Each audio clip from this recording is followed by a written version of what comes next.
Ce que les animaux m'ont appris et ce que les animaux souhaitent nous transmettre. Ils nous invitent le plus souvent à nous reconnecter à notre essence et à reconnaître le maître qui sommeille en nous.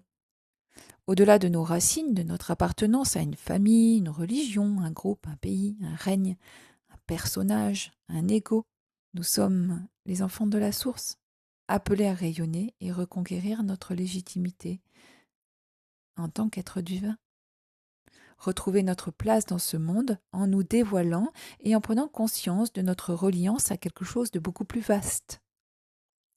Percevoir notre présence au sein de l'univers comme l'émanation d'une énergie de lumière et d'amour serait, à l'aube de ce nouveau paradigme et de cette nouvelle Terre, l'occasion de nous mettre à l'unisson avec la nature, en sacralisant nos lieux de vie, en écoutant les végétaux, en prenant en considération les présences invisibles, les devas, les esprits de la nature, dans le but d'harmoniser et de maintenir autour de la planète une grille énergétique et vibratoire élevée, communément appelée grille cristalline.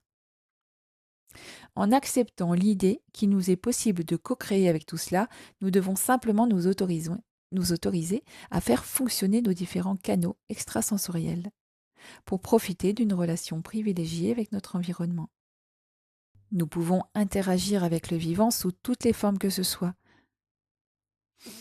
La Terre recèle bien des mystères, elle est si vivante. Amusons-nous à écouter le chant des baleines pour sentir vibrer nos cellules à l'intérieur de notre corps et sentir notre ADN se syntoniser avec celui de notre mère nourricière. Plonger dans l'océan en compagnie des dauphins, des requins, pour se retrouver comme un enfant dans le liquide amniotique de Gaïa. Plonger dans nos abysses, c'est découvrir qui nous sommes et retourner à nos origines. Ce n'est pas forcément la planète sur laquelle nous faisons cette expérience humaine, cela peut être une autre. S'il y a de nombreux êtres stellaires, il y a aussi des êtres de l'intraterre. Je parle souvent de cet endroit magnifique nommé Shambhala, un lieu dont je n'ai jamais été coupée puisque mes frères de l'invisible sont présents depuis le jour où mon âme a choisi de s'incarner sur cette planète. Ainsi, avec Elliot, je retourne de plus belle dans cet espace merveilleux, au cœur de la Terre, et je vous y invite. Venez me retrouver.